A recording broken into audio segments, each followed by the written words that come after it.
प्यारे बच्चों, कैसे हैं? पढ़ाई हो रही होगी। चलिए, अच्छी बात है।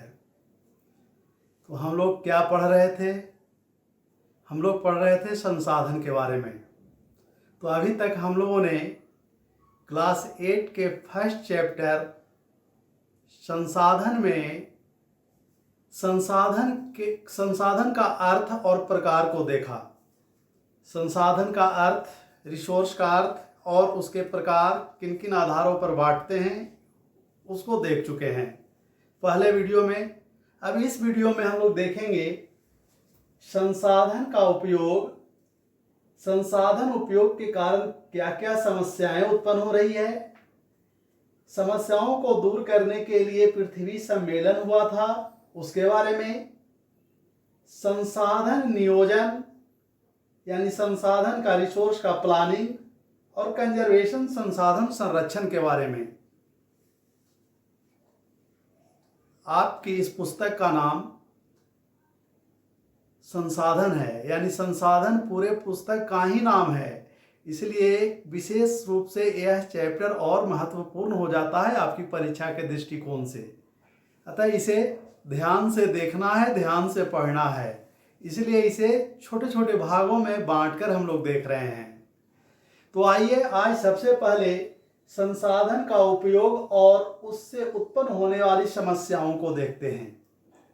तो आपको पता है कि जीवन को जीने के लिए संसाधन का उपयोग अति अनिवार्य है।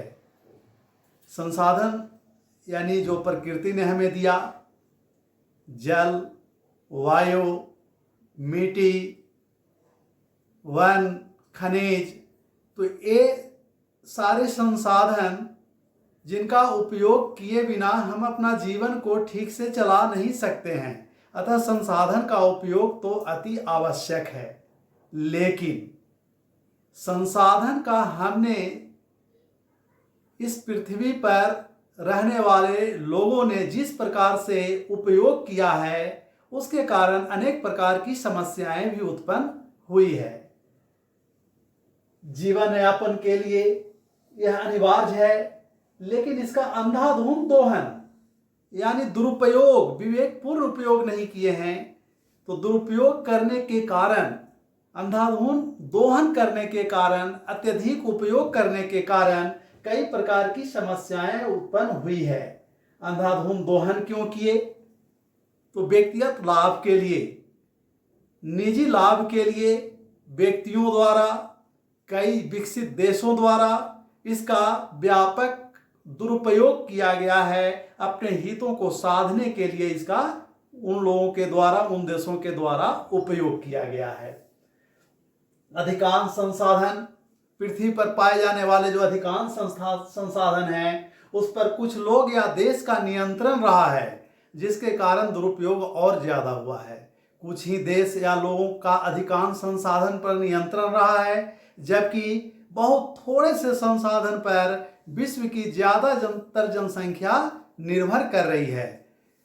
दूसरी बात, अंधाधुंध दोहन से अनेक प्रकार की समस्याएं उत्पन्न हुई है। पारिस्थितिकी असंतुलन उत्पन्न हुआ है, इकोलॉजिकल इम्बैलेंसेज उत्पन्न हुए हैं, भूमंडलीय तापन, ग्लोबल वार्मिंग की समस्या उत्पन्न हुई है, ओजोन परत का क्षय हुआ है, नाश हुआ है, ह्रास हुआ है ओजोन परत में, पर्यावरणीय प्रदूषण, भूमि निम्नीकरण आदि की समस्याएं उत्पन्न हुई है। तो पारिस्थितिकी असंतुलन में क्या क्या हुआ है? तो जीव जंतु बहुत सारे लुप्त प्राय होने लगे हैं, वनस्पतियों का ह्रास हुआ है, जिसका सीधा प्रभाव जैव मंडल के अन्य जीव जंतु एवं वनस्पतियों पर पड़ रहा है। उसी तरह से भूमंडलीय तापन यानी ग्लोबल वार्मिंग, विश्व के तापमान में वृद्धि हो रही है, इसका भी एक प्रमुख कारण संसाधनों का अत्यधिक दोहन है, अविवेकपूर्ण दोहन है। विश्व के तापमान में वृद्धि होने से भी कई प्रकार की समस्याएं उत्पन्न हुई है। ध्रुवीय प्रदेशों में, ऊंचे पर्वतीय प्रदेशों में बर्फ पिघल रहा है, जिसके कारण समुद्र के सतह में वृद्धि हो रही है, और जब समुद्र के सतह में, समुद्र तल के सतह में वृद्धि हो रही है, उसके कारण द्वीपीय, छोटे छोटे द्वीपीय क्षेत्र और बहुत सारे जीव जंतु पर संकट उत्पन्न हो गया है। जल के रासायनिक संरचना में परिवर्तन हुआ है, जिसका दुष्परिणाम जीव समुद्र में रहने वाले जीव जंतुओं पर पड़ रहा है। उसी तरह से जीवन दायिनी नदियां, जिनके स्रोत जो हिमानी स्रोत होते हैं, बर्फ स्रोत होते हैं, वो सिमट रहे हैं, जिसके कारण नदियों पर संकट उत्पन्न हो गया है। इसी तरह से ओजोन परत का क्षय, ओजोन परत का क्षय बार बार हम लोग सुनते रहते हैं। आज थोड़ा सा इसको समझते हैं कि ओजोन परत का क्षय क्या है, ओजोन के का ह्रास क्या है। तो ओजोन हमारे वायुमंडल में कई लेयर पाए जाते हैं।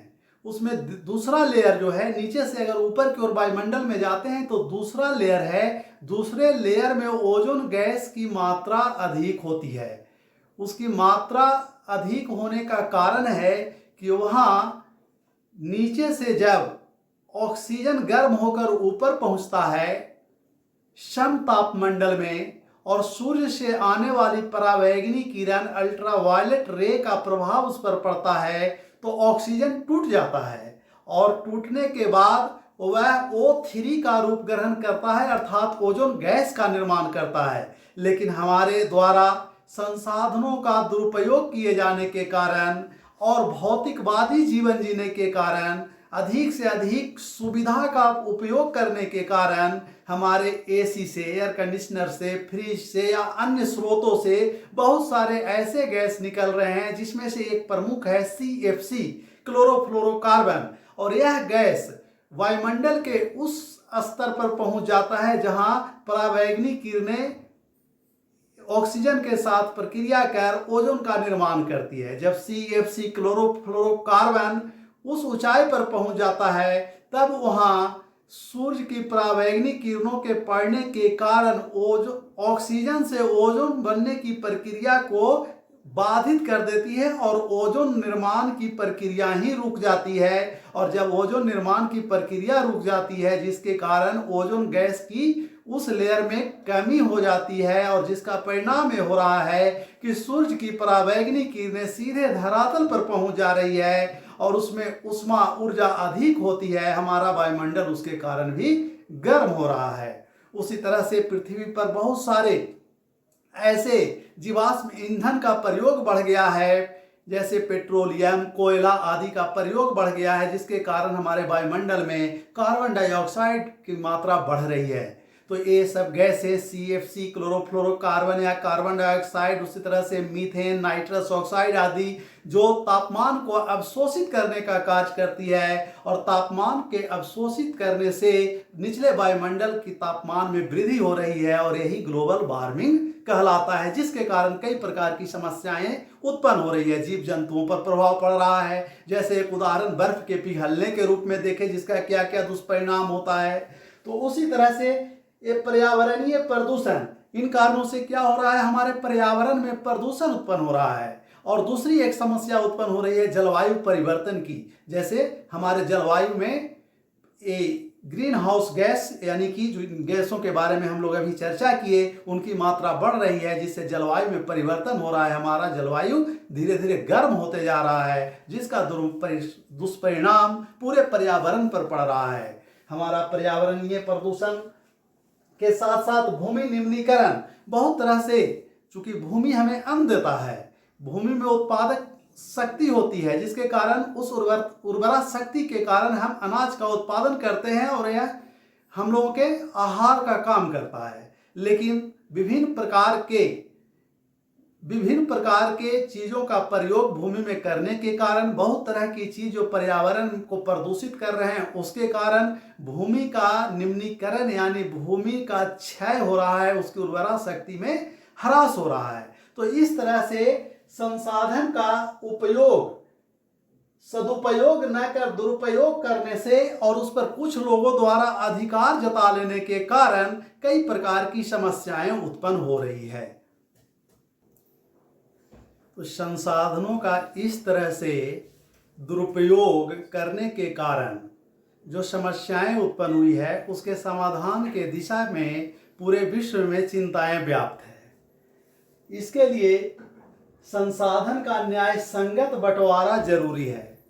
कुछ देश, विकसित देश जो अधिक संसाधन पर अधिकार किए हुए हैं, संसाधन का संरक्षण अपने ढंग से करते हैं कि अपने संसाधनों को सुरक्षित रखते हैं और दूसरे देश के संसाधनों का उपयोग करते हैं। चूंकि वे विकसित हैं, उनके पास धन है, तो न्याय संगत बंटवारा जरूरी है।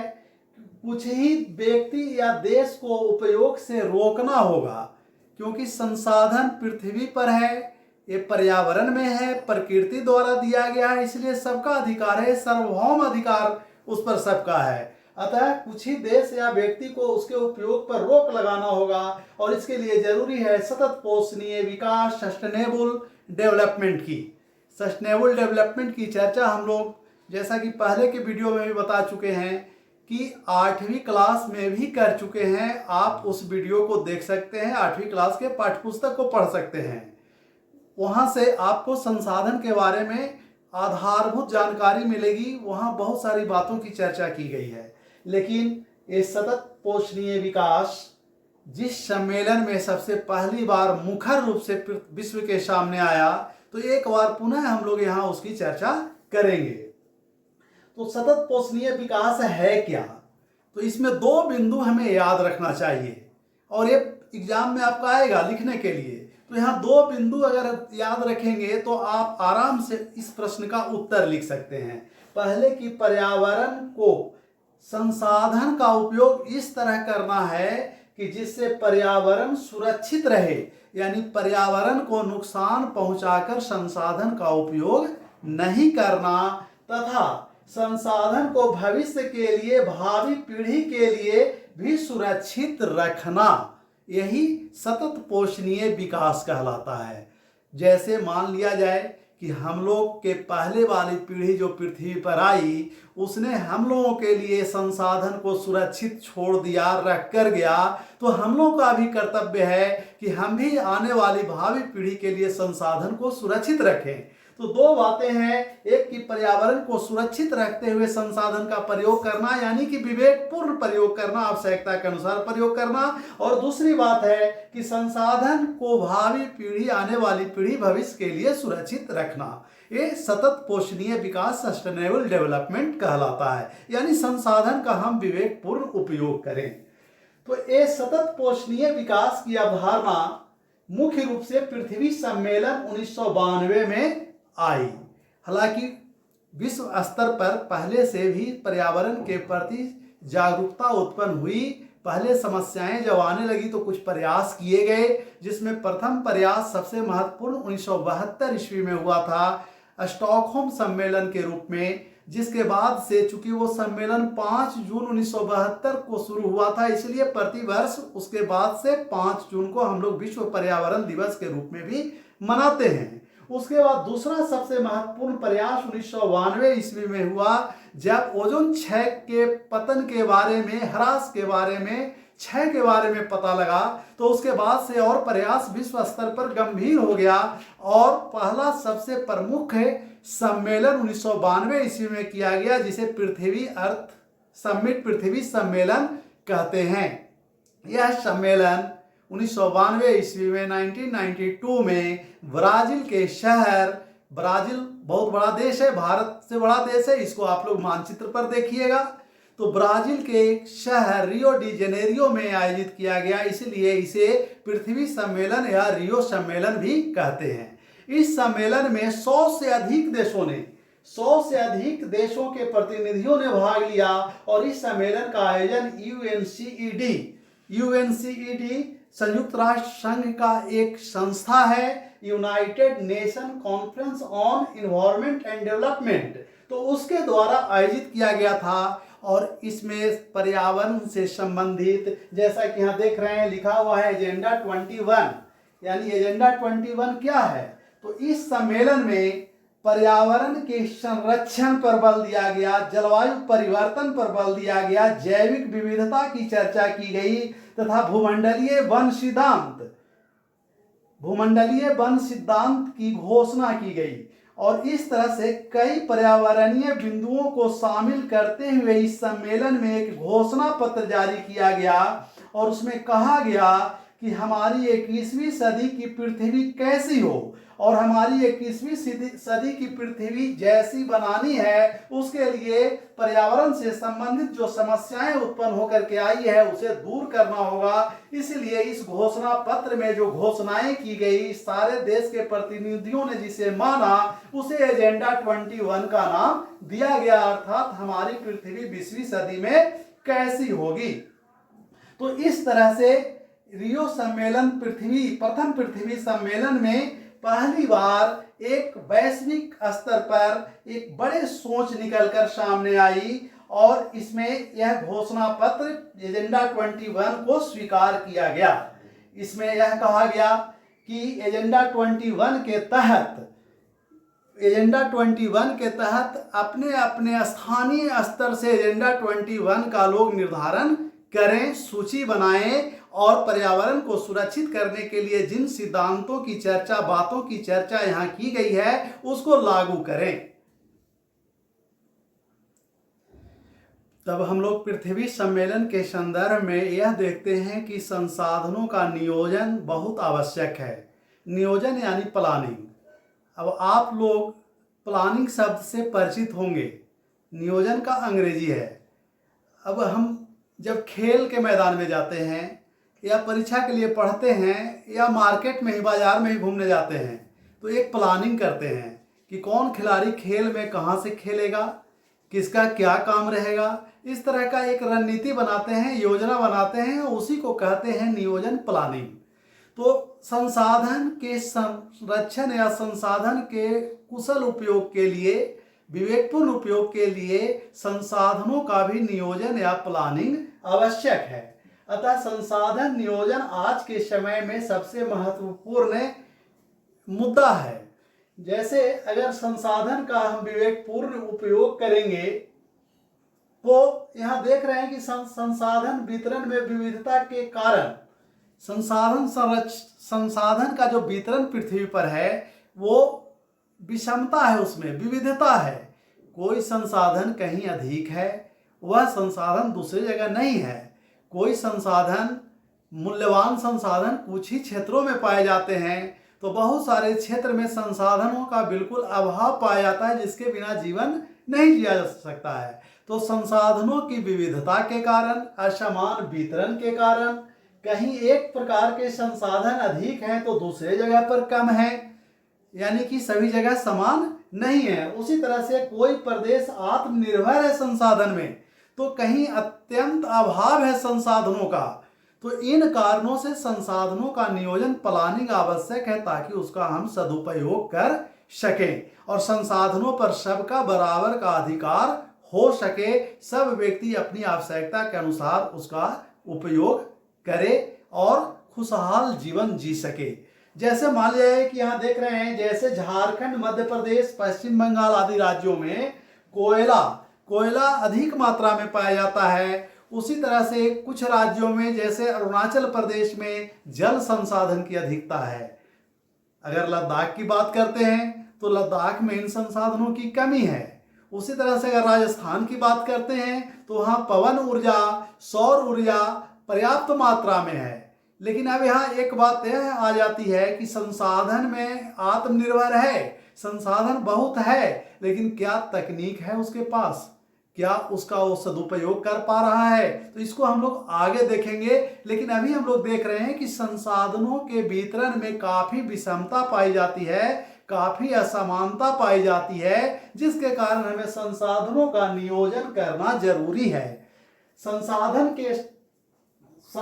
के नियोजन के साथ साथ तकनीक का प्रयोग होना चाहिए, संसाधनों के उपयोग में कौशल का प्रयोग होना चाहिए, संस्थागत विकास होना चाहिए।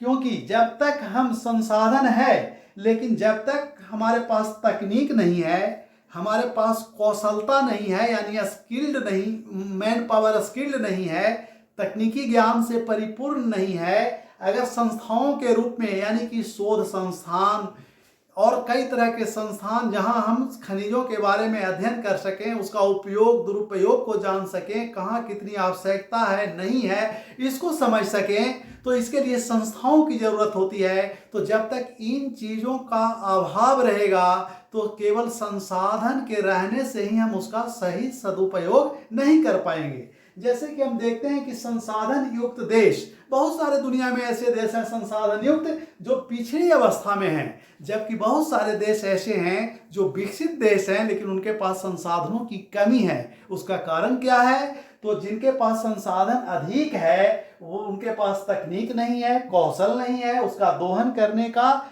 उचित माध्यम नहीं है। जबकि बहुत सारे देश जो टेक्नोलॉजिकली वो डेवलप हो गए हैं वो दूसरे के संसाधनों का उपयोग अपने विकास के लिए कर रहे हैं। अगर उदाहरण के तौर पर देखें तो अफ्रीका के कई देश जैसे जाम्बिया तांबा उत्पादन के लिए प्रसिद्ध है। अफ्रीका के आंतरिक भागों में हीरा बहुत ज़्यादा मात्रा में पाया जाता है, लेकिन हीरा उत्पादन करने के बावजूद वे देश पिछड़े हैं क्योंकि हीरा को तराशने की टेक्नोलॉजी उनके पास नहीं है। हीरा तराशने की टेक्नोलॉजी यूरोप के देशों के पास है, बेल्जियम के पास है। जैसे बेल्जियम में एंटीवर्प एक शहर है और एंटीवर्प को डायमंड सिटी ऑफ वर्ल्ड के नाम से भी जाना जाता रहा है क्योंकि बेल्जियम और कई यूरोपीय देशों का अफ्रीका के गरीब देशों के हीरे के खान पर अधिकार रहा है और वे कच्चा माल के रूप में उसको ले जाते रहे हैं और अपने के यहाँ उसे तराश कर महंगी ऊंची कीमत पर फिर दूसरे देशों को बेचते रहे हैं। उसी तरह से भारत भी इसका एक उदाहरण है। यह समस्या तब उत्पन्न हुई जब विश्व में उपनिवेश का दौर शुरू हुआ, जब यूरोपीय देश दूसरे देशों पर अधिकार करने लगे, व्यापार वाणिज्य के द्वारा धीरे धीरे उस पर शासन स्थापित करने लगे, तब दूसरे देशों के कच्चे माल जिनके पास संसाधन अधिक था, जैसे भारत में भी भारत के संसाधनों का उपयोग उपनिवेशी काल में काफी बड़े पैमाने पर किया गया और तकनीक के अभाव के कारण ये देश पिछड़े रह गए और इन्हीं के संसाधनों के द्वारा विकसित देश और विकसित होते चले गए हैं। तो इस तरह से हम लोगों ने संसाधन के उपयोग, उससे उत्पन्न होने वाली समस्याएं, दुरुपयोग के कारण जो समस्याएं उत्पन्न हुई है और समस्याओं के प्रति विश्व की गंभीरता जिसके कारण कई सम्मेलन हुए जिसमें प्रमुख पृथ्वी सम्मेलन रहा है और संसाधन के नियोजन को इस भाग में देखे हैं। अब अगले वीडियो में अगले भाग में हम लोग संसाधन के संरक्षण और भारत में भूमि संसाधन, मृदा संसाधन को देखेंगे।